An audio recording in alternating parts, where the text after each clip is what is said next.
Good day, team! It's time for the third day of our little advent calendar. Today we're going to look at movement, as we should now have a reasonable UI. We should be on our way towards key binding and slowly building that up. That's going to take some time, but along the way we can do movement before we start making things a little bit more complicated. We are ramping up now. Movement is pretty key. Now I do want to say, I'm following the comments. I'm not doing these in a big block. I'm following the comments on the other videos, and interesting. We have some excuse makers in our midst, and we'll be addressing them in a different video. But today we're going to look at the very simple act of mastering our movement. That's going to make you from the average player into the upper tiers.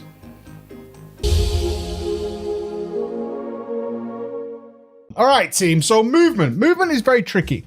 It becomes crucially important, and it's the biggest reason that practicing on a training dummy isn't really that good for you. So not only when you're actually in an encounter, and I'm going to intersplice this with clips of various encounters, just so you can kind of get the idea.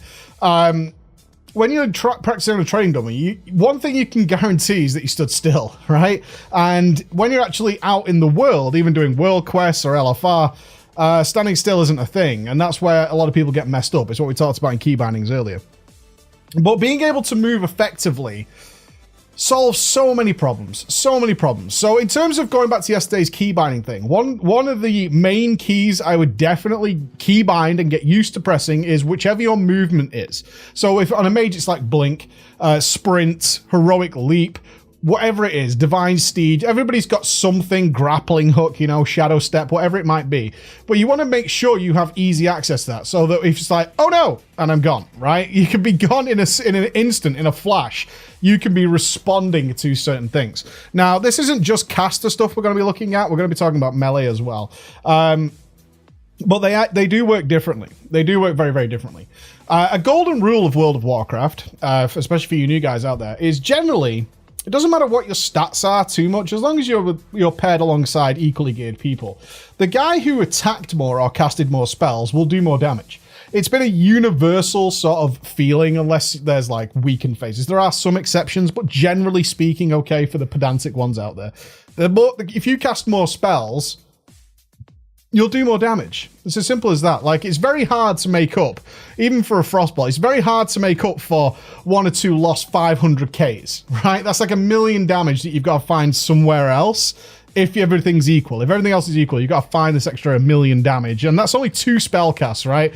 Those are 2 spell casts that went on that you've got to find that damage somewhere. So in order to do this, we have various different things we can do with movement that you should start practicing getting used to. When you're melee, being in melee range, of course, is vital. Absolutely vital. Because if you're not in melee range to attack things, then you're not doing any damage. Everything stops. All your perfect rotation and all your planning just comes to an end very quickly. But of course, many encounters do things that mean you have to get out of melee range. If you look at, say, Method's recent kill of Argus, which I'm sure many of you have seen, you'll see that they position in a way that if melee get the debuff that can't be shared with other people, they have to be stood on their own. They're positioned in such a way that their melee do not go out of range, because the damage is too important. So they'll maneuver it in such a way, and your guild should be doing this, and always talk to your tanks and talk to your other melees. Like, dudes, give me space. I have to be out here, but that doesn't mean that I have to go like this and stand over here until it's ready for me attacking again. That's garbage. You're just reducing one player to not being in the raid. Terrible. But what you can do as a melee, and should be doing, is looking for any slight advantage that you can get in order to have maximum amounts of melee uptime. So if we look at a boss like Agramar, right? Agramar has his AoE that he does that causes players to run away. And what you'll see is the good melee will wait and learn. More importantly, they will learn the exact time that they have to move away at the very last possible second and then get back in. So you'll see things like, I'll show you here on the Owl Warrior, he will leap away at the last possible second and then immediately charge back in. This huge, daunting, terrible, terrifying AoE that makes people move out and run away is being reduced to a 1 or 2 second inconvenience for a skilled player. Rogues will be doing something similar. They'll be doing things like trying to shadow step out to a player in order to sprint back in as soon as possible, or cloaking it if possible, or finding any way that they can avoid not being in melee range, because as soon as they're not doing any damage.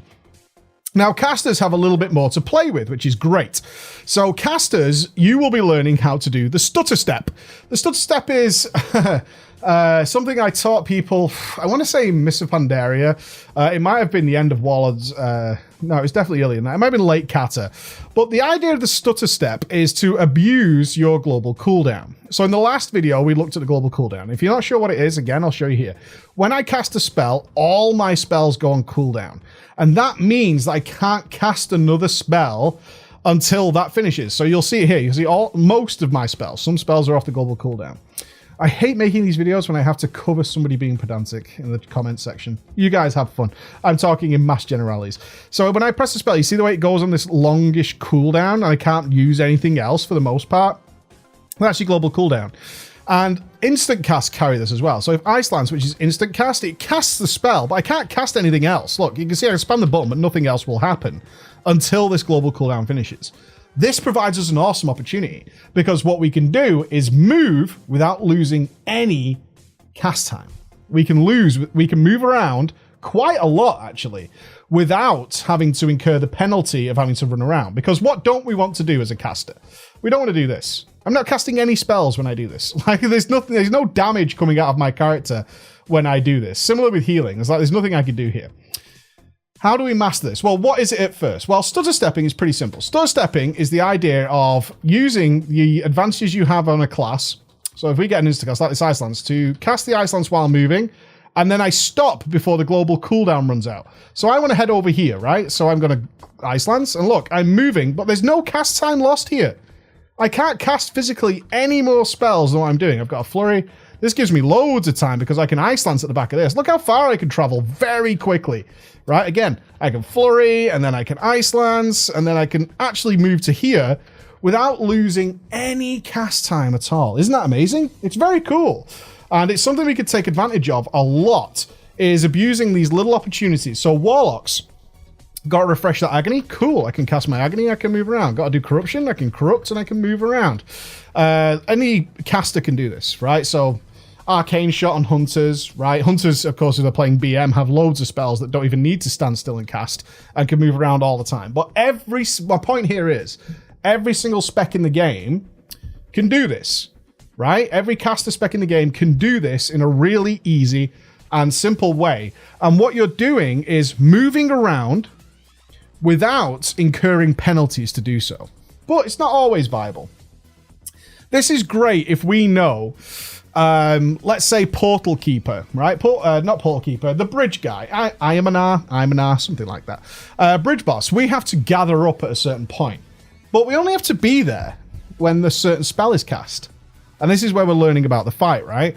So your raid leader will be something like, gather on everybody here, right? And depending on how newbie your raid leader is, if he doesn't see you move that instantaneously, he might be like, get in now, because you're going to fuck it up. But the spell cast's not for like 6 or 7 seconds. 6 or 7 seconds is a really long time.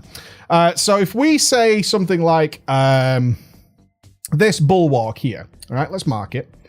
If we say something like this blue bulwark here, this is the gather spot. But here's the bridge, right? The stairs of the bridge. So we've come across the bridge, right? And we've landed, and we're back in target of the boss. But in 6 or 7 seconds, I need to be over here. Oh, no. Well, in fact, that's not a big deal at all. Look. And I've still got like 3 or 4 seconds left before I have to be there. Cool, I got another Ice Lance. And without losing a single spell cast, we have arrived at our place of embarkment. We have arrived without losing a single spell cast. Let's look at the incorrect way I could have done this. So if I arrived over the bridge, and let's suppose I don't have Blink, and that's the raid leaders I get over there, this would have been wrong. Look at this. Oh, kill my soul when I see people do that. No, no, no, no, no. No, no, no, no, no. Well, you don't want to be doing that. What you want to do is take advantage of whatever you've got. So, of course, if you have Blink and you can just get straight into position, then it's no big deal. But my point is, you don't have to do that. Even if it's something that you think costs you no time. So, let's say Feral Lunge or Moonkins using their blink, things like that. You should be saving those, in my opinion, wherever you've got the opportunity. I'm not saying you should hold on to them forever like some golden resource. That's not what I'm saying. What I'm saying is you should be aware of your environment and say, Shrapnel Blast isn't coming for a while yet, so I've got some time. And if the time nearly runs out and you've not had an opportunity, sure, move. You got a little bit unlucky. That sucks. But generally speaking, you want to look for any... Oh, sorry, this is just frost heaven right now. You should be looking for any opportunity to move without losing DPS. And maximizing this is going to make you a really great player. And the cool thing is you can actually work on this. And what this means is that you're always ready to move when something terrible happens, right? You're always ready to move when something terrible happens. So, in that regard, the next part of the movement thing I want to go over is always being prepared to know where you're going. This is vile. This is so criminally vile. Suppose I know Shrapnel Blast from the bridge boss is coming, right? Which means generally we'll be stood here and we're probably going to move to like the Orc here. Now, I don't have really a lot of time. Varamathras is the same, right? So if any of you have done Varamathras, you'll know that you'll be sort of stood here and you're going to do this sort of left-right motion like this. And what you want to avoid is being in the middle of a spell cast and then moving. Now, let me explain to you why this is the worst thing in the universe. When you start casting a spell, you are committing, right? You are committing to a certain amount of time that you're not going to move. Doesn't matter what class you are. So for Frostbolt, at this, it's a 1.67 cast. 1.57 second cast. Yeah, 1.57. So when I press Frostbolt, I'm committing to stand here for the next 1.57 seconds. Now, the issue we have here, of course, is if we're not on the ball and we're just kind of like tunneling our bars, maybe we're clicking, and we're looking down here, and what we're not noticing is our boss saying, you're going to have to move in the next second or so. We don't want to do that. What we want to do is, one, know that we're going to move shortly, and prepare for it. Now, how do we do that effectively? Well, we can think about what our spec does and what our class does, and certainly what instant cast spells we have. Because what did we learn a minute ago?